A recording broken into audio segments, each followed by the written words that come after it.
Hi hello friends, എല്ലാ കൂട്ടുകാർക്കും നമ്മുടെ നാളത്തെ എപ്പിസോഡിലേക്ക് സ്വാഗതം കേട്ടോ.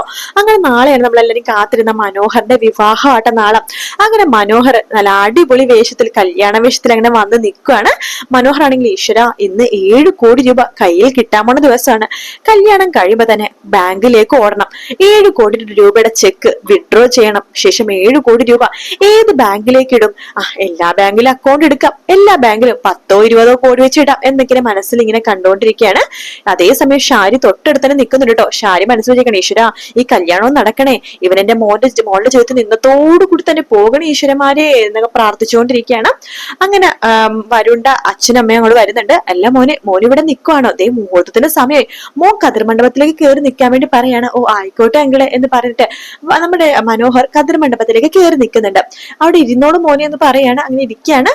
പൂജാരി പറയുന്നുണ്ട്, ആ മുഹൂർത്തത്തിന് സമയമാവാനായി പെൺകുട്ടിനെ കൊണ്ടുവരാൻ വേണ്ടി പറയുമ്പോൾ ഷാരി പറയുന്നുണ്ട്, അത് പെൺകുട്ടിനെ ഞാൻ കൊണ്ടുവരാം, ഇത് ഞങ്ങളുടെ അവിടുത്തെ ഒരു ആചാരമാണ്. പെൺകുട്ടിനെ കൈ പിടിച്ച് കതിർ മണ്ഡപത്തിലേക്ക് ഇരുത്തേണ്ടത് പയ്യന്റെ വീട്ടിൽ നിന്ന് ആരെങ്കിലും ആണ്, അതോട് ഞാൻ തന്നെ കൊണ്ടുവരാം എന്ന് പറയാണ്. അങ്ങനെ വരുൺ ഷാരിയുടെ പോണ സമയത്ത് വരുണിന്റെ റൂമിൽ നിന്ന് കല്യാണിയും നിശ്ചയം ജുബാനയൊക്കെ അവിടെ നിന്ന് മാറി നിൽക്കുക കേട്ടോ. അങ്ങനെ വരുണിന്റെ അടുത്തേക്ക് നമ്മുടെ ഷാരി വരുന്നത്, ആഹാ മോള് നല്ല സുന്ദരിയായിട്ടുണ്ടല്ലോ, ഇത് ഒത്തിരി ആഭരണങ്ങളുണ്ടല്ലോ മോളെ. എന്റെ അച്ഛനമ്മയെ 100 പവന് ഇട്ടിരിക്കണത്.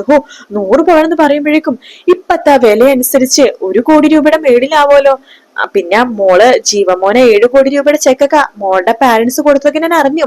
എന്തിനാ മോളെ കല്യാണത്തിന് മുമ്പ് ഇങ്ങനെയൊക്കെ കൊടുക്കണത്? കല്യാണം കഴിഞ്ഞിട്ട് കൊടുത്താൽ പോരായിരുന്നോ? അത് ആന്റി കല്യാണം കഴിഞ്ഞിട്ടുള്ള ഡേറ്റുള്ള ചെക്കാ കൊടുത്തേക്കണത്. ശരി മോള് വാ, മുഹൂർത്തത്തിന് സമയം എന്ന് പറഞ്ഞിട്ട് നമ്മുടെ ഷാരിയാണെങ്കിൽ വന്ദനനെയും കൂട്ടിക്കൊണ്ട് മണ്ഡപത്തിലേക്ക് വരുവാട്ടോ. മനോഹറാണെങ്കിൽ കാത്തിരിക്കണം വന്ദന വരാനായിട്ട്. അങ്ങനെ വന്ദന വരുമ്പോഴേക്കും മനോഹർ ഇങ്ങനെ സന്തോഷത്തോടെ ഇരിക്കുമ്പോ മനോഹറിന്റെ തൊട്ടടുത്ത് തന്നെ ഇരിക്കാട്ടോ. മനോഹർ പറയുന്നുണ്ട്, മോളെ ഈ വിഷയത്തിൽ നല്ല സുന്ദരിയായിട്ടുണ്ടെന്ന് പറയാണ്. വന്ദനയും വരുണും പറയണ്ട, അതെ ജീവൻ ചേട്ടനും ഈ വിഷയത്തിൽ നല്ല സുന്ദരനായിട്ടുണ്ടെന്ന് പറയാണ്. മോളെ നമുക്ക് ഹണിമൂണൊക്കെ ഇന്ന് തന്നെ പോയാലോ? കല്യാണം കണ്ട് നേരെ ഹണിമൂണിന് പോകുന്നു, അതെന്ത് പ്ലാനാ ജീവൻ ചേട്ടാ?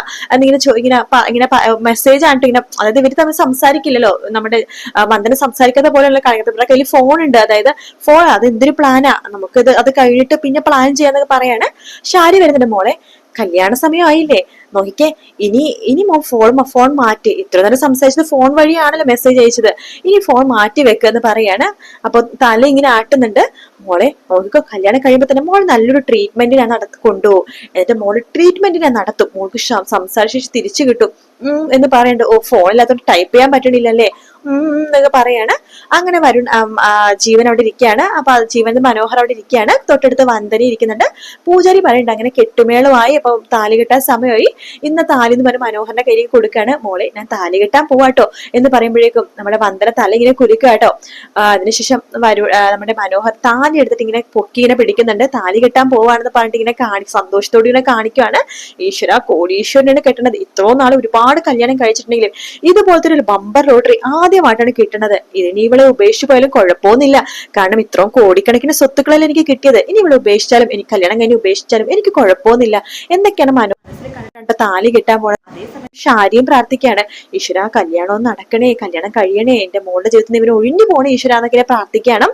അങ്ങനെ മുഹൂർത്തത്തിന്റെ സമയമാകുമ്പോഴേക്കും മനോഹർ താലി കെട്ടി പൊക്കിയിട്ട് താലി കിട്ടാൻ വേണ്ടി ഇങ്ങനെ പോകുമ്പോഴേക്കോ വരുൺ എന്താ ചോദിച്ചാൽ തൊട്ടടുത്ത് ഒരുപാട് പ്ലേറ്റ് ഉണ്ട്, 2-3 പ്ലേറ്റ് പിന്നെ അങ്ങനെയൊക്കെ വെച്ചിരിക്കുകയാണ്. പാത്രം എടുത്തിട്ട് മനോഹര മുഖത്തേക്ക് ഇങ്ങനെ തട്ടുവാട്ടോ. എന്താ മോളെ നീ കാണിച്ചതെന്ന് ചോദിക്കുമ്പോ, മോളല്ലടാ മോനാണ്. അയ്യോ മോൾക്ക് സംസാരശേഷി കിട്ടി, അയ്യോ എന്റെ മോൾക്ക് സംസാരശേഷി കിട്ടി, പക്ഷേ ആണുങ്ങളുടെ സംസാരമാണല്ലോ മോളെ കിട്ടിക്കണം. എടാ ആണുങ്ങളുടെ സംസാരമല്ല, ഞാൻ ആണാടാ, എനിക്ക് സംസാരിക്കാൻ പറ്റൂടാ, എനിക്ക് നാവുണ്ടിടാന്ന് പറയാണ്. ഇതെന്തൊക്കെയാ ഇവിടെ നടക്കണേ പറയുമ്പോ, എടാ ഞാൻ ആരാണെന്ന് നിനക്കറിയാവോ? നീ പറ്റിക്കാൻ നോക്കിയ നിധേനെ നിനക്കറിയാവോ? ഇന്ന് എന്റെ നിധിയുടെ വിവാഹമാണ്, എന്റെ പേര് വരുൺ എന്നാണ്. നീ അവളെ ചതിക്കാൻ നോക്കിയതല്ലടാ, അത് മാത്രല്ല നീ ഇതിനു മുമ്പ് ചതിച്ച നിഷയില്ലേ, നിഷയുടെ മുറച്ചെറുക്കം കൂടിയിട്ടാണ് ഞാൻ. ഒരുപാട് പെണ്ണുങ്ങളെ ചതിച്ചതല്ലേടാ നീ. ഇന്ന് നീ ചതിച്ച കുറച്ച് പെണ്ണുങ്ങൾ എല്ലാരും കൂടിയിട്ടാണ് ഈ ഒരു പ്ലാൻ ഉണ്ടാക്കിയത്. ഞാൻ ഈ പ്ലാനിൽ ജസ്റ്റ് ഒന്ന് അഭിനയിച്ചെന്ന് മാത്രമേ ഉള്ളൂ എന്ന് പറയുമ്പോ തന്നെ പെട്ടെന്ന് മനോഹർ നോക്കുമ്പോ തൊട്ടപ്പുറത്തെ സ്റ്റേജിന്റെ തൊട്ട് മൂലക്ക് തന്നെ കല്യാണി നിഷയും ജുബാനയൊക്കെ വരുന്നു കേട്ടോ. അപ്പൊ തന്നെ മനോഹറിന്റെ കാര്യം മനസ്സിലായി, ഇതെല്ലാം തന്നെ കല്യാണിയുടെ മാസ്റ്റർ ബ്രെയിൻ ആണെന്ന്. മനോഹറിന് ദേഷ്യം വരട്ടെ. മനോഹർ ഇങ്ങനെ കല്യാണി നോക്കുമ്പോ, നീ എന്താണ് നോക്കി പേടിപ്പിക്കുകയാണെന്ന് വെച്ചിട്ട് കല്യാണി ഒറ്റ അടി വെച്ച് കൊടുക്കണം മനോഹറിന്റെ മുഖത്ത്. തൊട്ടു പിന്നാലെ നിശ്ചയം ജുബാനയൊക്കെ അടിക്കാൻ വേണ്ടി വരുന്നുണ്ട്. അങ്ങനെ മാറി മാറി മനോഹറിന്റെ മുഖത്ത് അടിക്കുവാട്ടോ. മനോഹരനാണെങ്കിൽ അവിടെ നിന്ന് ഓടി രക്ഷപ്പെടാൻ പറ്റാത്തൊരു അവസ്ഥയാണ്. കാരണം കുറച്ച് ഡമ്മി പോലീസിനെയും അവിടെ വെച്ചിട്ടുണ്ടല്ലോ. അപ്പൊ മനോഹരന്റെ വിചാരം ഇത് ശരിക്കും ഒറിജിനൽ പോലീസ് ആണെന്നാണ്. അതുകൊണ്ട് മനോഹർ അവിടെ നിന്ന് ഓടിപ്പോവാതെ അവിടെ തന്നെ ഇങ്ങനെ പിടിച്ചു നിൽക്കാട്ടോ. ഷാരിയാണെങ്കിൽ ഈശ്വര തീർന്നു, ഈ വിവാഹം മുടങ്ങിയല്ലോ, അപ്പൊ എന്റെ മോളുടെ ജീവിതത്തിൽ നിന്ന് ഇവൻ പോവില്ലെന്ന് തോന്നുന്നു. ഈശ്വര, ഇത് ആകെ ഒരു പ്രതീക്ഷയായിരുന്നു ഈ വിവാഹം മുടങ്ങി. അപ്പൊ എന്റെ മോളുടെ ജീവിതത്തിൽ ഇനി ഈ കാലമാടൻ ഉണ്ടാവുമല്ലോ, ഇനി ഇവിടെ നിന്നിട്ട് എന്താ കാര്യം, പതുക്കെ മുങ്ങാം, അല്ലെങ്കിൽ പോലീസ് ഇവനെ പിടിക്കുമ്പോ ചിലപ്പോ എന്നെയും കൂടി തൂക്കിക്കൊണ്ടു പോകും എന്നൊക്കെ പറഞ്ഞ് ഷാരി പതുക്കെ അവിടെ നിന്ന് നൈസായിട്ട് ഇങ്ങനെ ഊരുവാട്ടോ. അതേ സമയമാണെന്നുണ്ടെങ്കിൽ നമ്മുടെ കല്യാണിയും അതുപോലെ തന്നെ ജുബാനെ നിഷയൊക്കെ പറയുന്നുണ്ട്, എടാ നീ ഒരുപാട് പെണ്ണുങ്ങളെ ചതിച്ചു, ഒരുപാട് പെണ്ണുങ്ങളുടെ ശാപം നിന്റെ അടുത്തുണ്ട്, പക്ഷെ നിനക്ക് ഇത്രയെങ്കിലും തന്നില്ലെങ്കിൽ ഞങ്ങൾ പെണ്ണുങ്ങളെ തോറ്റു പോയില്ലേടാ.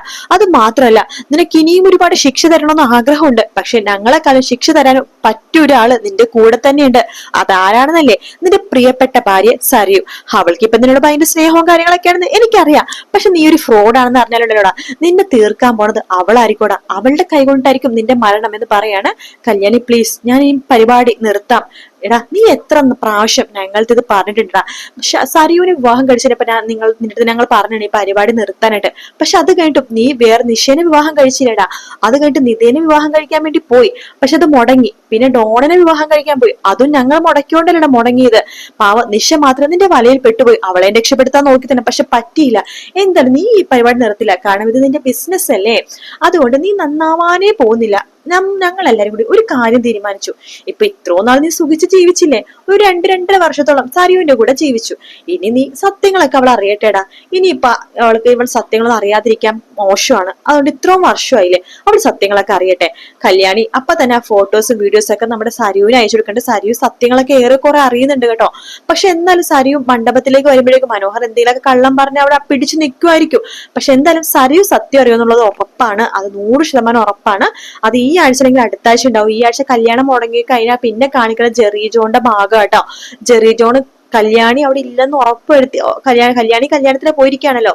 അതുകൊണ്ട് തന്നെ ജെറി ആണെന്നുണ്ടെങ്കിൽ, ജെറി അല്ല ഗംഗപ്രസാദ് ആണെന്നുണ്ടെങ്കിലും കിരണിനെ ഉപദ്രവിക്കാൻ വേണ്ടി വീണ്ടും വീട്ടിലേക്ക് പോവാണ്.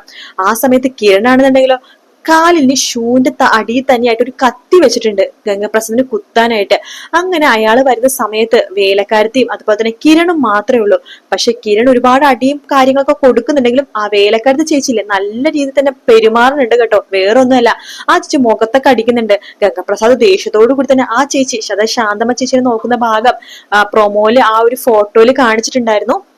അപ്പൊ എന്തായാലും അത് ഈ ആഴ്ചയുണ്ട്. പിന്നെ സരിയു സത്യം അറിയണതായിട്ട് പ്രൊമോയില് കാണിക്കുന്നുണ്ട്. അത് എത്രമാത്രം ആണെന്ന് നമുക്കറിയില്ല, എന്തായാലും സത്യം അറിയുന്നുണ്ട്. സത്യം അറിയുമ്പോ മിക്കവാറും മനോഹരൻ തീർക്കുന്നത് സരിയു തന്നെയായിരിക്കും. അതിനുശേഷം സരിയു ചിലപ്പോ ജയിലിൽ പോകുമായിരിക്കും. പിന്നെ കല്യാണിക്ക് ഒരു ആഗ്രഹം ഉണ്ടല്ലോ, സരിയുടെ കുഞ്ഞിനെ നല്ല രീതിയിൽ വളർത്തണമെന്ന്. ചിലപ്പോ കല്യാണി ആയിരിക്കും ആ കുഞ്ഞിനെ നല്ല രീതിയിൽ വളർത്തി വലുതാക്കാൻ പോണത്. എന്തായാലും നല്ല ട്വിസ്റ്റുകളൊക്കെ ഒരുപാട് വരാൻ കിടക്കുവാട്ടോ. വീഡിയോ ഇഷ്ടപ്പെടുകയാണെങ്കിൽ ലൈക്ക് ചെയ്യാനും സബ്സ്ക്രൈബ് ചെയ്യാനും കമന്റ് ചെയ്യാനും മറക്കല്ലേ. മറ്റൊരു വീഡിയോ കാണാം. Take care, bye bye.